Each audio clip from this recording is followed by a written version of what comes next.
Evangelho segundo Lucas 17, versículo 15. E um deles, vendo que estava são, voltou glorificando a Deus em alta voz. Dos 10 leprosos, um ouviu o som de Deus nos céus.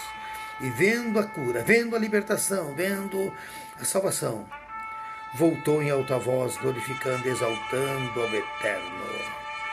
Que nós possamos, tal como esse, entre os 10, voltar sempre para Jesus, a nossa fé, o nosso agradecimento, o nosso temor, e pedir a Ele que a misericórdia seja presente, porque vendo a cura, glorificar a Deus em voz alta e a todo som é uma necessidade